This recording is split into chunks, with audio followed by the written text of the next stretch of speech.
Bonsoir, mesdames, messieurs. Nous avons une très bonne nouvelle aujourd'hui.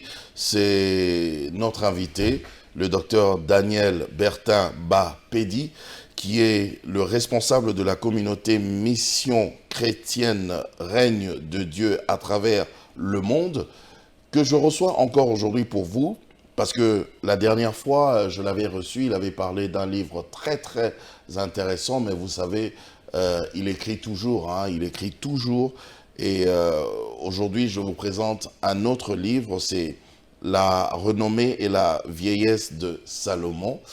Il est là avec nous, il a accepté notre invitation. Docteur Daniel, bienvenue. En tout cas, merci, tonton Jacques. C'est toujours un plaisir d'être avec vous sur le plateau. Merci d'accepter vraiment notre invitation.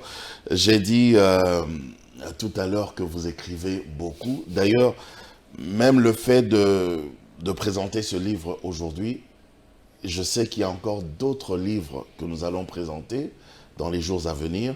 Et il y a d'autres d'ailleurs que vous êtes encore en train d'écrire. Ouais. Et moi, j'attends toujours les 7 je suis de Jésus. Ouais. Vous nous aviez promis ça. Ça va venir bientôt. Ça va venir. Voilà. En tout cas, merci d'avoir accepté notre invitation, docteur Daniel Bertin. La renommée et la vieillesse de Salomon. Un titre, moi déjà quand j'avais regardé, je me suis dit, bon, qu'est-ce qu'il veut dire? Pourquoi il veut nous parler de la renommée de Salomon, que nous connaissons d'ailleurs déjà. La vieillesse de Salomon, bon, on ne connaît pas trop, mais on s'en fout. Mais pourquoi lui, il veut vraiment, il a écrit sur cela? Pourquoi?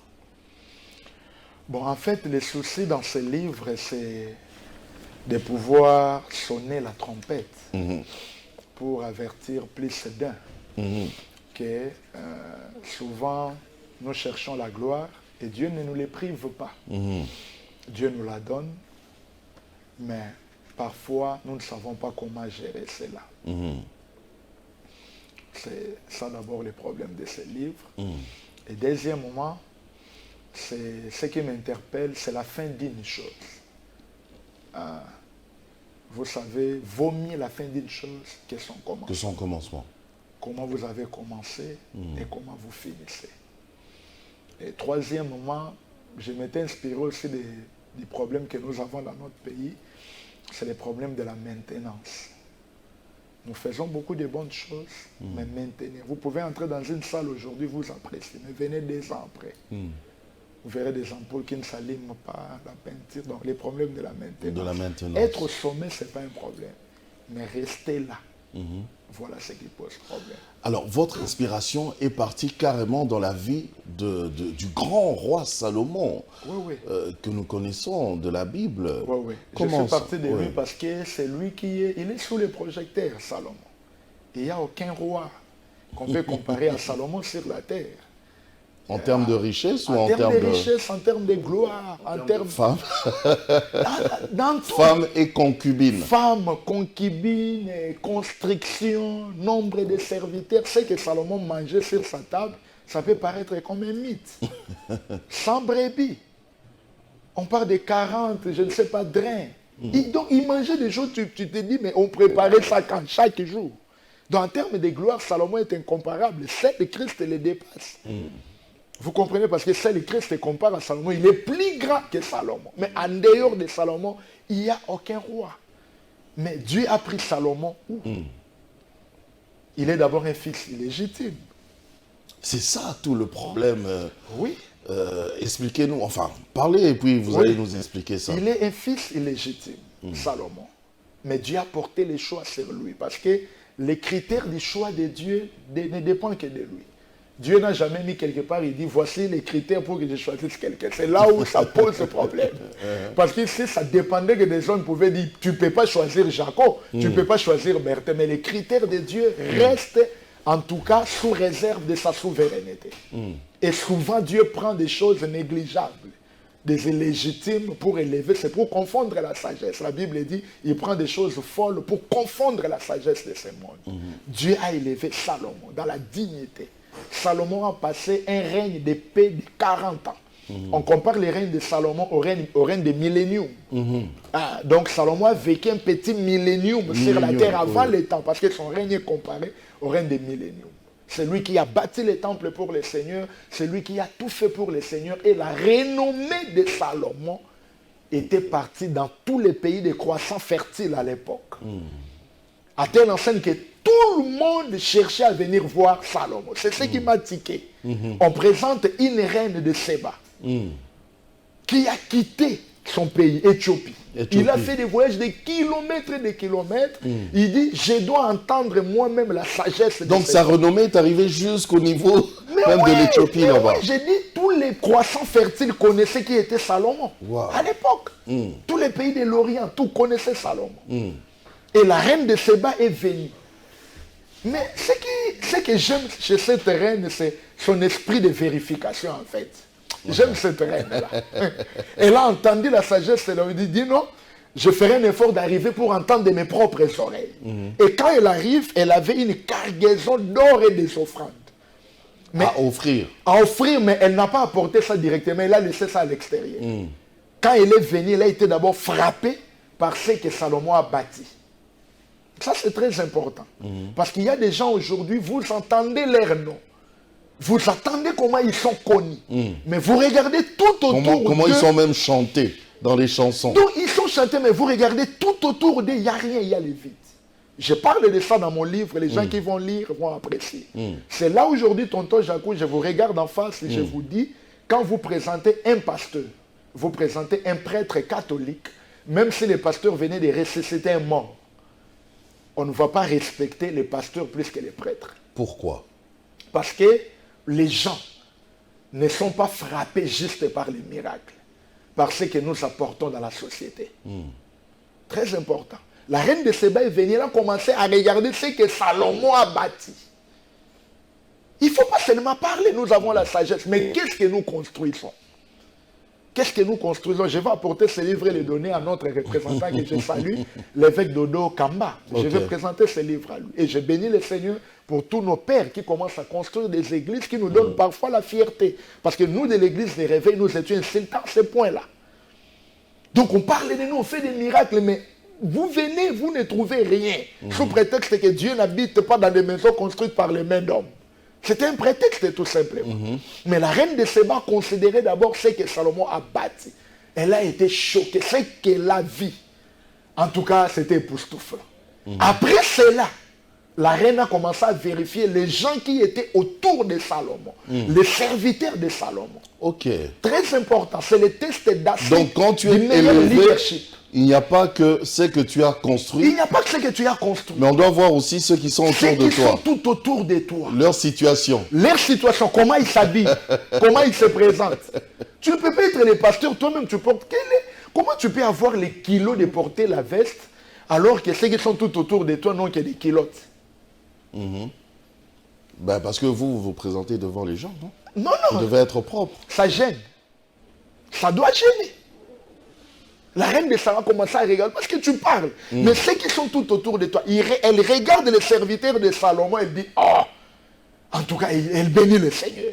Là, alors, c'est pas que pour les pasteurs. Je pense que c'est pour tous les leaders. Papa, dans tous les patrons. Quand tu es leader, tu es patron, tu dois considérer les gens qui sont tout autour de toi. Est-ce qu'ils ont mangé? Toi, tu y as à manger, est-ce qu'ils mangent? Toi, tu as des grosses voitures. Tu as des grosses voitures parfois. Mais ceux qui travaillent avec toi, même pas un vélo. Même pas un vélo. Même pas un vélo. Mais tu es quel leader? Un leader, c'est celui qui booste les gens qui sont tout autour de lui à atteindre leur destinée selon le Seigneur. Il les attire. Il les attire, il les amène de là où il est. Comment là où toi tu es, ceux qui sont tout autour de toi n'arrivent pas à atteindre ce niveau-là. C'est là où il y a un problème. C'est pourquoi ça, c'est mon cheval de bataille. Regardez Christ pour, je ne sais pas, ouvrir une parenthèse. Quand il vient, il fait manger la foule. Nous sommes dans Jean chapitre 6. La foule était affamée. Il appelle les disciples pour dire, donnez à ces gens donnez-leur vous-même. Vous-même à manger. Donnez-leur vous-même à manger. Vous. C'est la responsabilité. Là, Christ établissait la responsabilité qu'en tant que leader, nous n'avons pas seulement la charge de prêcher la parole. Nous avons aussi la charge de regarder les ventres de ceux qui viennent à l'église. Leur situation, combien de chômeurs nous avons à l'église? Combien de mamans peinent avec un capital de $20? Comment booster cela pour qu'il arrive à maximiser les potentiels? Parce que quand cette maman a été élevée, les retombées viendront dans l'église. C'est ça le leadership. Mais une église n'est pas non plus une sorte d'association comme ça où on doit commencer à... Non, ce n'est pas une association. À booster tout le monde. Ce n'est pas une association, mais c'est une responsabilité, papa. Ça, c'est la Bible. C'est pas moi, c'est la Bible. Ok. C'est la Bible. Donc, quand vous êtes élevé, il faut regarder. Ceux qui sont autour de vous... Tu dois les regarder leur situation. Doivent changer aussi. Mais oui. Mais tu as quel niveau d'onction qui n'arrive pas à changer les gens qui sont tout autour de toi? Tu le fais tomber seulement par terre. L'onction n'est pas là pour faire tomber les gens par terre. L'onction est là pour relever la vie des gens. C'est ça le problème. Regardez l'apôtre Pierre. Quand l'apôtre Pierre fait les discours, les Sanhédrins, les scribes ont dit quoi? Ce sont les hommes du peuple sans instruction. Mais il y avait une phrase qui suivait. Mais nous les reconnaissons pour les faits qu'ils ont été avec Jésus. Donc un homme sans instruction, parce qu'il a été avec Jésus, il fait un discours qui a dépassé l'entendement des scribes. Ça, c'est formidable. Votre message pourrait déranger certains patrons congolais, parce que au Congo, c'est compliqué. Je dis les patrons, que ce soit les pasteurs et les chefs d'entreprise. C'est la mauvaise foi. La Bible dit l'ouvrier mérite son salaire. D'ailleurs, c'est un péché quand quelqu'un travaille pour toi, tu ne le payes pas. Donc, quand vous avez une Range Rover, oui, votre ouvrier doit avoir ne fût-ce qu'une IST. Même une IST pour se déplacer avec. Où est le problème? Comment je peux avoir 4 voitures, mais mon interprète n'a même pas les moyens de transport? On va lui donner le transport. Je vous dis par rapport à mon cœur, je ne le ferai pas. Je ne le ferai pas. À la fin du culte, il j'ai dit, je ne le ferai pas. Je ne le ferai pas. C'est pourquoi à l'église, je sais que les pasteurs, je n'ai pas les moyens pour mettre la main dans la poche, commencer à donner à tout le monde. Mais il y a des enseignements structurés qu'on peut donner aux uns et aux autres pour savoir comment changer leur vie. Nous ne devons pas nous limiter à leur dire, au monde, regardez, la crocodile, quand tu rentres comme ça, tu vois, et la révélation, ça c'est bien. Mais leur vie, comment changer leur vie de tous les jours? De tels enseignements sont importants parce que quand les gens viennent, ils regardent ceux qui sont tout autour de vous. Tonton Jacques, ne vous en faites pas. Donc les gens vous voient bien habillés. On a beaucoup de gens comme la reine Séba. La reine de Séba sont toujours dans ce monde. Quand ils viennent, ils vérifient. Tu parles tellement trop, ils vont venir à l'église. Tu parles tellement trop, ils viendront dans ton église. Tu as des vestes et tout ça. Quand ils viennent, ils trouvent l'hangar. Ils sont désolés. L'hangar qui n'est pas propre, derrière tu as mis les rideaux d'une panne. Mais on dit, mais cet homme qui parle à la télé, ça gêne. C'est pourquoi là où nous sommes, ce que nous faisons doit correspondre à ce que nous disons. Et Salomon, c'est pourquoi je me suis intéressé à Salomon pour d'abord réveiller ma propre conscience. C'est un homme qui parlait de Dieu, mais tu pouvais voir Dieu dans ce qu'il faisait. Quand tu viens, tu regardes la maison qu'il a bâtie, tu dis Dieu est là. Dieu est là. Tu regardes ses serviteurs, tu dis ça c'est le cœur de Dieu. Parce qu'un homme de Dieu peut faire ça. Quand la reine de Saba considérait ses serviteurs, il a loué le Seigneur. Est-ce que la manifestation de Dieu, c'est forcément dans le, je veux dire, dans le matériel? Mais quand on parle du salut, Papa Jaco, le Seigneur nous donne le salut. Le salut, c'est un mot pluriel. Ah oui. Le salut, c'est un mot pluriel. Il y a tout dedans. Parce qu'il y a des gens qui disent, oh non, nous prêchons seulement pour le salut. Ils ne savent pas ce qu'ils disent. Le salut, c'est quoi? C'est un mot pluriel. Dans le mot salut, il y a la régénération. Non, le salut, c'est pas pour que l'eau là. Dans le salut, il y a la régénération. Dans le salut, il y a la guérison divine. Dans le salut, il y a la restauration complète. Dans le salut, il y a la joie. Vous comprenez? Donc, le mot salut, c'est un mot pluriel. Même le matériel se trouve dans le salut. Dans le salut. Christ, quand il nous donne le salut, il nous donne un paquet. Et c'est un kit complet qui ne manque rien. Vous comprenez? C'est pourquoi on ne présente pas les gens seulement un Dieu qui vivra au ciel. Non, nous sommes appelés à commencer à vivre le ciel sur la terre avant d'aller au ciel. C'est ça aussi l'évangile. Il y a la question que j'allais poser pendant que vous étiez en train de développer. Je la pose quand même. Finalement. Vous avez parlé de Salomon qui était d'ailleurs, on va dire, un fils illégitime, qui est venu dans des situations compliquées. Sa naissance, vraiment, c'est compliqué cette relation-là. Mais Dieu l'a béni à ce niveau-là. Donc, on peut comprendre que Dieu peut bénir n'importe qui. Ça ne dépend pas de dépend. notre façon à nous de voir les hommes. Non, ça ne dépend pas de nous. C'est comme c'est moi dans ma kango. Non, non, Dieu, avant que nous ne soyons des masses informes, Dieu nous connaissait. Notre vie ne commence pas sur la terre. La terre n'est qu'un endroit où nous sommes venus pour réaliser les plans de Dieu. Nous étions dans l'éternité avec le Seigneur. Donc Dieu connaissait Quand déjà. J'étais dans l'éternité. Donc Dieu connaissait déjà Salomon. Avant que je ne sois une masse informe, tu me Il connaissais. Il ne pouvait pas faire seulement que Salomon naisse sainement. Ça, ce n'est même pas un problème de Dieu. Bon, c'est la souveraineté de Dieu. Ce n'est même pas un problème de Dieu. Pourquoi? Parce que les plans de Dieu, il n'y a rien sur la terre qui peut obscurcir les plans de Dieu. Vous comprenez? Les destinées de l'homme se trouvent entre les mains de Dieu. Quand l'homme se met dans le chemin du Seigneur, les destinées de Dieu sont activées et ça va s'accomplir. C'est pourquoi j'ai parlé des serviteurs de la maison. La reine était choquée par les serviteurs. Après, il dit, bon, parce que quand il a vu la condition des serviteurs, elle a béni le Seigneur. Okay. Et après, donc c'était une bonne condition. Une bonne condition. Les serviteurs étaient dans des bonnes conditions. Elles doivent être à ton niveau. Parce que tes serviteurs doivent faire ce que toi tu fais. L'apôtre, qu'est-ce que l'apôtre Paul dit? Ce que je vous ai enseigné, en présence de plusieurs témoins, confie-les à des hommes capables de le faire à d'autres. Quand je suis un enseignant, j'ai 10 collaborateurs qui ne sont même pas à mesure d'enseigner 50% de ma taille. Je ne suis pas un leader. Ok. Je ne suis pas un leader. Non, mais peut-être qu'ils ne comprennent pas encore. Non, ils doivent comprendre. Ils doivent, il n'y a pas d'excuse. Tonton Jaco, il n'y a pas d'excuse. J'ai 10 hommes à mes côtés, il n'y a personne qui est capable de faire ce que je fais même à 50%. Je ne suis pas un leader, je dois chercher un autre travail. Donc vous pouvez dire au docteur Zenas, aujourd'hui, va enseigner tel endroit. Il doit arriver à faire ce que vous faites. Il le fera. Peut-être qu'il n'arrivera pas à arriver à 100%. Peut-être qu'il peut même dépasser. Okay. Mais du moins, quand il est fait, ils doivent. Ces gens-là doivent voir le docteur Berthet dans son fils. Ok. C'est le leadership, papa. Le leadership, c'est la reproduction. Jacob, il est arrivé vieux, il n'a pas voulu mourir. Qu'est-ce qu'il a fait? Il s'est déchiqueté en 12 morceaux. Il a pris chaque partie de son être, il l'a mis dans chaque fils. C'est Jacob. Il prend un, il met dans Ribin, chaque morceau, il met dans Lévi. Quand vous rassemblez les 12 fils de Jacob, vous voyez Jacob. C'est la reproduction. Quand on ne te voit pas dans la vie de ceux qui sont tout autour de toi, c'est qu'il y a un problème de leadership. Comment tu peux dire, j'ai commencé l'église, ça fait 20 ans. Dans cette église, tu n'as pas un modérateur. Non, moi, je modère seul. Je compte les offrandes seul. Moi, je fais tout seul. Mais vous êtes un sorcier. C'est la sorcellerie déguisée. Non, mais peut-être qu'il y en a, mais vous ne voyez pas encore ces compétences-là. Mais quand vous ne voyez pas ces compétences-là, vous n'êtes pas leader. Parce que le leadership, en fait, c'est aussi la capacité de déceler les capacités.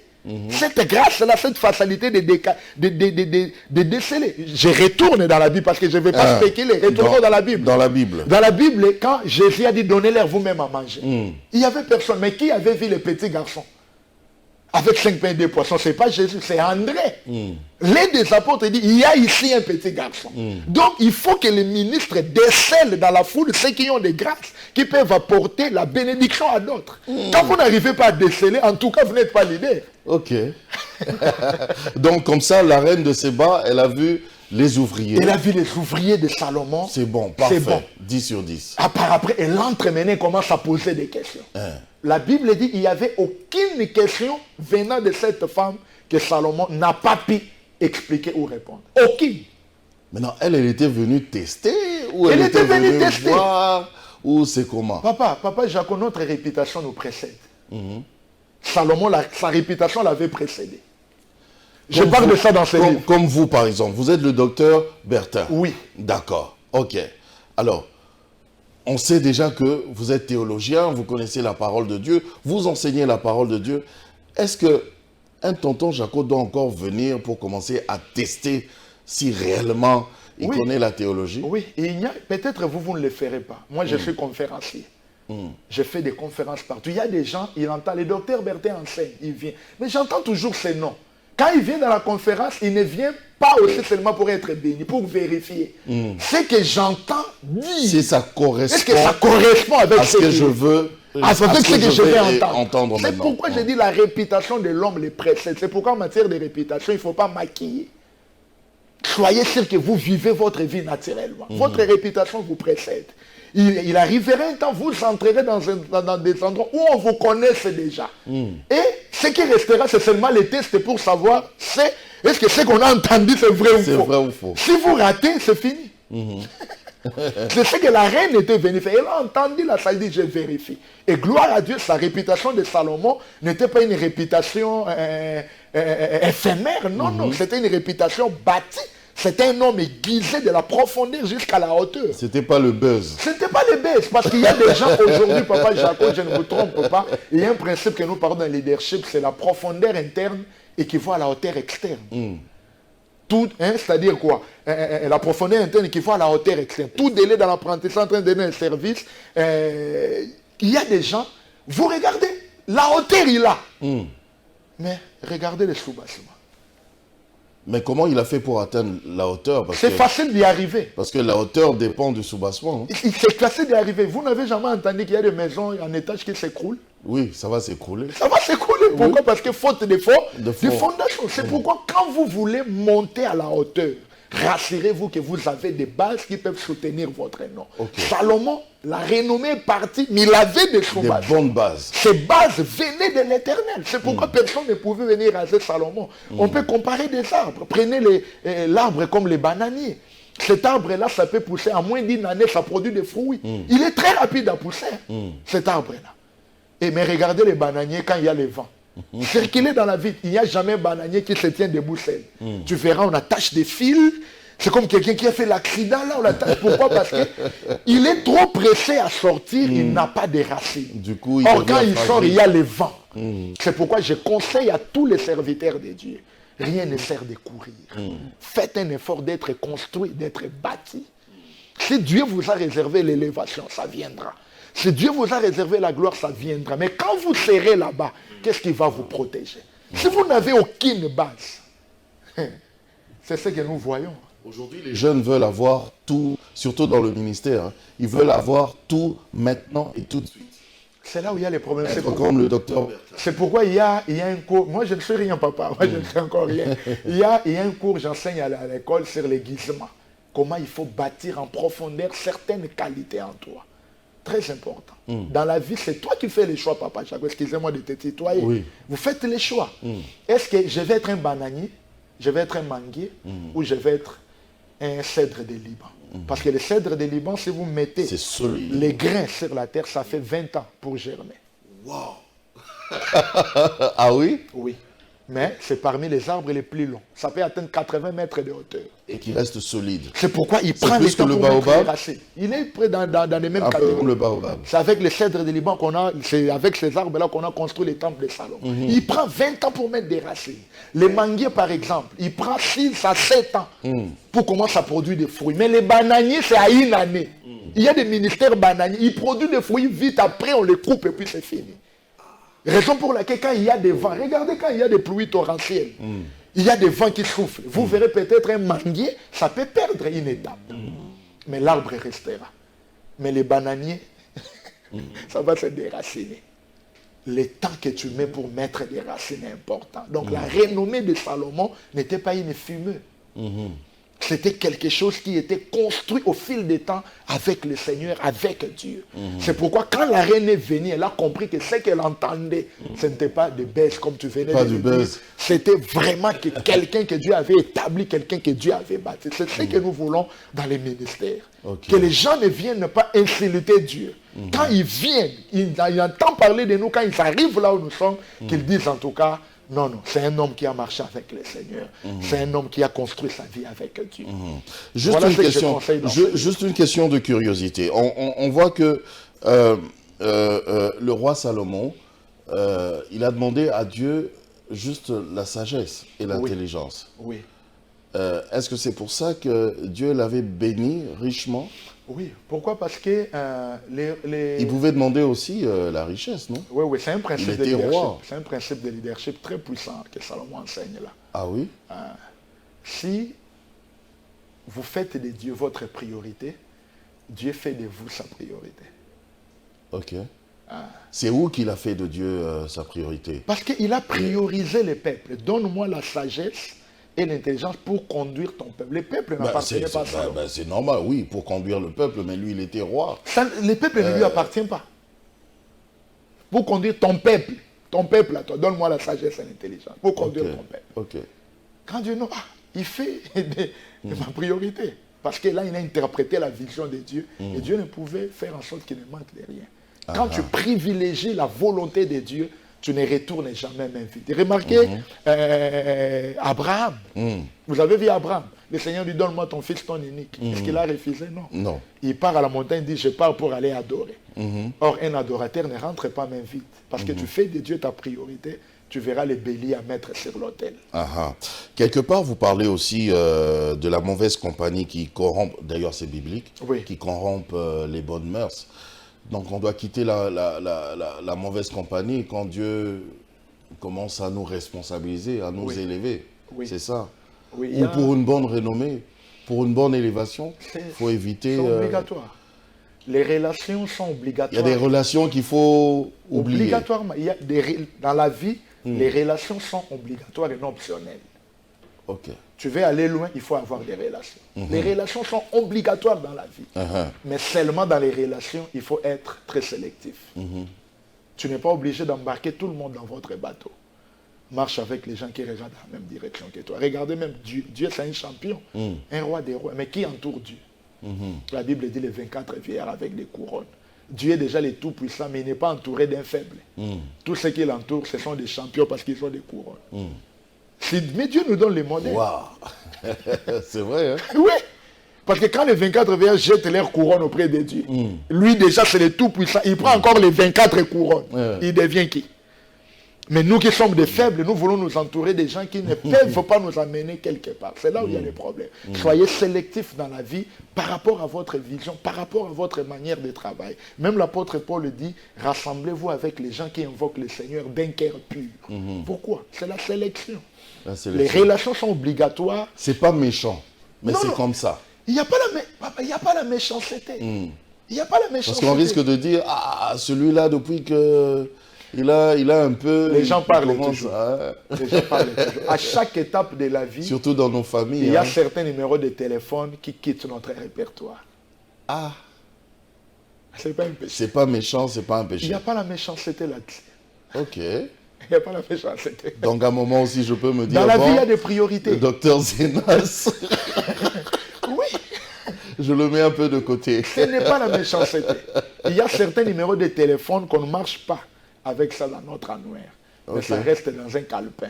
Mais ça, c'est dur. C'est un exercice dur. Hein. Parce que le téléphone est limité, papa. C'est des choses que, par exemple, moi, je n'arriverai pas à faire parce que je ne sais pas me séparer des gens. Et quand il y a des gens qui partent même de manière naturelle, ça me fait mal, je souffre. Non, dans la vie, il y a des amis de destinée qu'on appelle des rites. Mais il y a aussi des hors-pas. Des amis qui nous accompagnent jusqu'à un certain niveau. Si vous avez l'habitude d'aller dans des villages, moi je pars souvent dans des villages, vous traversez des ponts. Un pont, c'est un ami.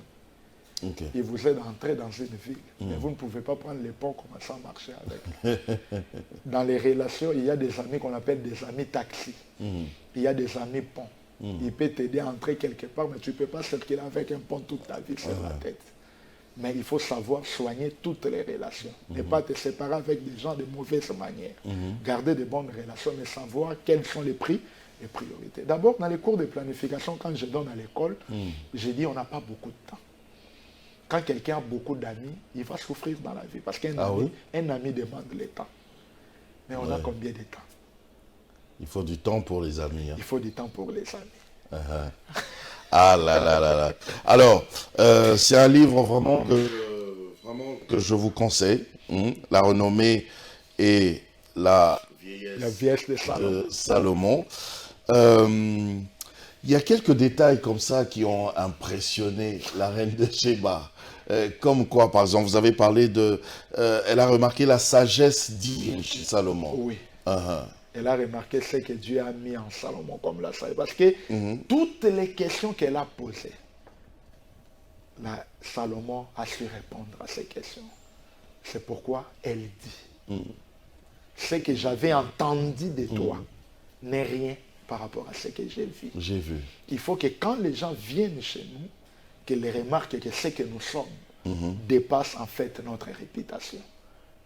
Quand la réputation dépasse ce que tu es, tu as un problème. Il faut que tu dépasses ce que ta réputation dit. C'est ce qu'elle a dit. Et par après, elle est allée prendre les trésors, elle a offert. Elle a offert. Elle n'a pas offert avant d'écouter. Elle n'a pas offert avant de vérifier. Après, elle a offert. Ça aussi, je ne comprends pas, docteur. C'est très Quelqu'un qui est déjà riche comme ça, vous allez encore lui offrir des présents. Mais Il est déjà riche. c'est la parole de Dieu. Donc, ce que tu apportes là, lui, il a ça déjà. À celui qui y a. On ajoutera. On ajoutera. À celui À qui celui n'a qui pas. n'a pas, on notera. C'est à toi de choisir tu es dans quel camp. Dans le camp de celui qui n'a pas, parce que quand tu n'as pas, on notera. On C'est dit, pourquoi il ne faut jamais dire je n'ai pas. Maintenant, quand on dit on notera, même ce qu'il a. Cela veut dire que celui qui pense qu'il n'a pas, il est dans l'ignorance de ce qu'il a. Comme il ne fait rien avec ce qu'on lui a donné, Même donc le- on doit ôter l'épée qu'il a parce qu'il va faire rien avec. C'est-à-dire Dieu n'a jamais laissé quelqu'un démuni. Ok. Tout le monde a quelque chose, mais il y a des gens qui ignorent ce qu'ils sont. C'est pourquoi dans les leaderships, il faut aussi aider les gens à découvrir ce qu'ils sont afin de marcher avec Dieu. Ah ah. Nous n'irons pas dans les détails ici parce que c'est vrai que c'est très technique en même temps parce que vous avez utilisé vraiment, on sent que là on a affaire à un théologien, à un docteur de la parole parce que vous parlez même de la dimension kérigmatique, Ouais, qui est quoi? Vous parlez de la dimension écuménique, Oui. vous parlez de la dimension liturgique et de la dimension diaconale, juste brièvement comme ça. Hein, ça. Ouais, ouais. Hein, expliquez-nous. Alors les 4 dimensions, Ça d'ailleurs c'est un mot que je découvre, Ouais, ouais. dimension les kérigmatique. 4 dimensions dont je Ça parle dans ce livre. je viens à peine de découvrir ça. C'est vrai. Aïe, aïe, aïe, aïe. C'est à la page 21. À la page 21, Oui. je parle de ces 4 dimensions. Gloire soit rendue à Dieu. Alors, je disais, quand Salomon a bâti la maison, la reine est venue voir. C'est là où je dis, les activités de l'Église, elles doivent répondre à toutes ces 4 dimensions. Vous comprenez, quand je parle de la dimension kérigmatique, kérigma, c'est la proclamation de la parole. Ah ah. Vous comprenez, l'Église, Ah, vraiment je découvre ça ici. kérigmatique, c'est la proclamation de la parole de Dieu. Ça, c'est la mission première de l'Église. Proclamer la parole, faites des disciples, enseignez, gloire à Dieu. Ok. Mais tu ne dois pas te limiter là. Dans la dimension kérigmatique, il y a aussi la dimension oécuménique. La dimension oécuménique, c'est quand l'Église devient le sel de la terre. L'Église influence l'environnement. C'est la dimension oécuménique. Parce que nous servons le Seigneur dans le monde, au milieu des hommes. Quel est le rôle de l'Église dans le monde? Qu'est-ce que l'Église apporte dans le monde? Dans le monde. Le monde nous juge aussi par rapport à ça. Vous prêchez, oui, mais qu'est-ce que vous apportez? C'est la dimension oécuménique parce que nous sommes les sels de la terre. De la La terre. Bible dit la création tout entière attend avec un ardent désir notre révélation. C'est pourquoi les enfants de Dieu doivent être des lumières qui influencent partout où ils sont. C'est la dimension oécuménique. Ok. Et puis la dimension à part ça, il y a ce qu'on La appelle la dimension dimension liturgique. la dimension liturgique, c'est ce qui est lié à l'adoration, au culte, à la louange.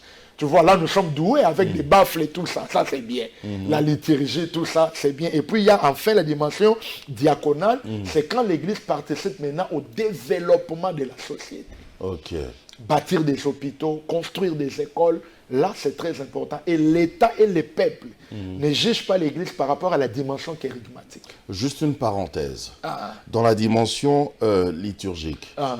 est-ce que la liturgie, tout ce que nous avons comme rituel dans nos cultes, est-ce que c'est important? Bon, il faut retourner dans la parole de Dieu. Ok. Parce que la liturgie dépend d'une église à On se l'autre. lève, on s'assied, on bat les mains, on acclame, on Bon, chante. ça dépend on crie, d'une église à l'autre, mais on fait l'essentiel, ouais. l'essentiel, c'est de ne pas aller à l'encontre de la parole de Dieu. Ne pas aller à l'encontre de la parole, ça dépend d'une église à l'autre, la Ok. liturgie. Mais nous avons un c'est soubassement, important nous dans avons un un culte. modèle. Oui, c'est très important. Quand on se lève, quand on s'assied, il faut respecter ça. Mais souvent aussi, tous ces mouvements doivent être expliqués. Ok. Parce que dans la parole de Dieu, quand on faisait la lecture, le peuple s'est levé. Se lever. Quand on fermait les rouleaux, le peuple s'asseyait. C'est écrit dans la Bible, mais ça a un sens beaucoup plus élargi que les gens ne voient pas. Parce que le fait de s'asseoir et de se lever, ça part déjà des 2 dispensations. Ça part de l'ancienne alliance de Moïse qui était assis, et ça part de celui qui était venu pour faire lever le peuple, c'est Christ. Il y en a même C'est qui... pourquoi dans la loi, les lectures se faisaient à la 7e année. Là, c'est notre enseignement. Mais par exemple, à l'église, regardez par exemple notre liturgie de l'église. Papa Jacob, vous connaissez. Dans notre liturgie, nous sommes tellement des religieux. On a des choses qu'on nous a imposées là. Par exemple, à l'église, quand tu rentres, il faut commencer par demander pardon. Demander d'abord pardon à Dieu avant que Dieu t'écoute. Mais c'est écrit dans la Bible. Quand Jésus nous enseigne sur la prière, il dit, notre Père qui est aux cieux, que ton nom soit sanctifié, donne-nous notre pain. Et puis il dit, pardonne nos offenses. Ok. Donc, c'est venu même après. Le pardon est venu même après la requête que j'adresse à Dieu. Ok. Mais dans notre culture de la religion, on dit non, pardon. Il faut le pardon avant de faire quoi que ce soit. Donc c'est pourquoi j'ai dit la liturgie. Peut-être parce qu'on culpabilise, on se dit, bon... l'évangile de la culpabilité n'est pas bon. J'ai très mal fait, je ne pense pas qu'il va m'écouter. L'évangile de la culpabilité n'est pas bon. Dieu n'exauce pas les pécheurs, la Bible dit. Mais un enfant de Dieu n'est pas un pécheur. Faut lire ça. Faut lire ça. Je ne vais pas tout évoquer. On va à la vieillesse de Salomon. Oui. Qu'est-ce que vous avez remarqué? C'est quoi l'enseignement qu'on doit tirer justement de la vieillesse de Salomon? Alors là, parce qu'on a compris un petit peu par rapport à la renommée. Oui. Parce que la vie a une courbe. La vie a une courbe, on monte et puis on descend. Quand je parle de la vieillesse de Salomon, je parle quand il avait atteint l'âge avancé, quand l'homme est devenu faible. Quand la courbe fait ça. Quand la courbe fait ça physiquement. Mais dans le sens... Même mentalement aussi. Hein. Oui, dans le sens figuré, c'est mentalement et spirituellement. Qu'est-ce qu'on appelle vieillesse? Quand tu es dans l'état de faiblesse. C'est la vieillesse. C'est la vieillesse. Alors, c'est dans la vieillesse que Salomon a été piégé. C'est là où j'ai décelé quelque chose de petit là que le Seigneur m'a montré à voir. La Bible dit ces femmes. On a utilisé, c'est les pronoms possessifs là. Ces femmes l'inclinaient vers d'autres dieux. Vers d'autres dieux. Ces femmes. Parce que chacune de ces femmes avait un dieu. Avait un dieu qu'il adorait. Qui était différent du dieu d'Israël. C'est-à-dire ces femmes-là existaient quand Salomon était encore jeune. On dit ces femmes. Ce n'est pas des femmes qu'il a prises dans la vieillesse. Non. Ils étaient déjà là. Ces femmes, elles étaient là. Mais sauf que Salomon n'avait pas pris le temps de les ramener à l'adoration de son Dieu. Ça, c'est le détail que la reine de Sheba n'avait pas vu. Hein? La reine de Sheba n'avait pas vu ça. N'avait pas vu ça. Parce que si elle avait vu ça... À cette époque-là aussi, ces femmes-là n'avaient pas incliné le cœur de Salomon à l'adoration des autres dieux. Ce n'était pas encore arrivé. Et Salomon non plus n'avait pas incliné Salomon aussi, l'adoration de son Dieu. Peut-être qu'il pensait qu'il était fort, que ces femmes ne pouvaient pas l'influencer. Raison pour laquelle j'insiste pour dire, il y a des choses qu'on ne doit pas garder. Sur ça, il a manqué quand même de sagesse. Hein, oui, parce que l'homme ne peut pas être complet. L'homme ne peut pas être complet. L'homme ne peut jamais être complet. Ça, il y a des choses que l'homme ne verra toujours pas. Je le dis souvent, j'illustre dans la vie de Jacob, Moïse. Tu vois, Jacob, quand il vient, il ne bénit pas ses 12 fils, hein, il bénit 9. Il oublie Ribin, Siméon et Lévi. Moïse, comme prophète, il dit, moi, je vois plus loin que toi. Je vais les bénir. Mais quand Moïse aussi vient bénir, il oublie un encore. Il oublie Siméon. C'est Judas qui était venu les compléter dans les dos de Judas pour dire que l'homme est toujours incomplet. Donc nous revenons sur Salomon pour dire que ces femmes-là étaient déjà là. Alors, les femmes, quand je parle de femmes, là, je parle dans le sens figuré. Parce que, comme nous sommes là, papa Jacob, tout homme a une femme. Tout homme a une femme, oui. Quand je parle de l'homme, je parle de l'homme et la femme. Oui. Parce que quand Dieu a créé l'homme et la femme, il les appela tous les noms d'hommes. Je parle de Marguerite, je parle de Jacob, je parle de Bertin, je parle de Marie. Nous sommes des hommes et nous avons des femmes. Expliquez-moi. J'explique. C'est pourquoi, quand Adam a péché, qu'est-ce que c'est pas des femmes comme ma femme là. Non, rien à voir. Non, je parle maintenant de la femme comme faiblesse. En tant qu'homme. Je parle de la femme comme faiblesse. Parce qu'une faiblesse, c'est une femme. Mais la femme est laide. Maintenant, enfin, bref, expliquez ça. La femme, c'est une faiblesse. On dit que c'est un sexe faible. C'est ce que la Bible dit. Ok. C'est la faiblesse. Là, je prends le sens figuré. Figuré, ok. C'est pourquoi, qu'est-ce que Dieu a dit à Adam? Parce que tu as écouté la voix de ta femme. C'est pourquoi le péché est entré. Parce que tu as écouté la voix de la faiblesse. La voix de la faiblesse. C'est pourquoi il arrive toujours un temps où la voix de la femme s'élève dans notre vie. Qu'est-ce que tu feras? Tu écouteras Dieu ou tu écouteras la voix de la femme? Quand tu vois une belle femme passer, il y a une voix de la femme qui parle. Même si tu es au volant. Même si tu es au volant. Même si tu es au volant, Oui. c'est la voix de la femme parce que nous avons la chair. La chair est faible. Oui. C'est la voix de la femme. Mais qu'est-ce qu'on écoutera en ce moment-là? C'est la voix de la femme ou bien on écoutera la voix de la parole? Si on écoute la voix de la femme, on fait comme Adam. Mais si on écoute la voix de la parole, on reste debout. C'est pourquoi j'ai dit il y a des faiblesses dans Mais la très vie. souvent, on est tenté d'aller vers la Très voie souvent. de la faiblesse. Très souvent, on est tenté d'aller là-bas parce que si l'homme a raté la deuxième étape de la vie chrétienne, on appelle ça l'étape de la mortification des œuvres charnelles.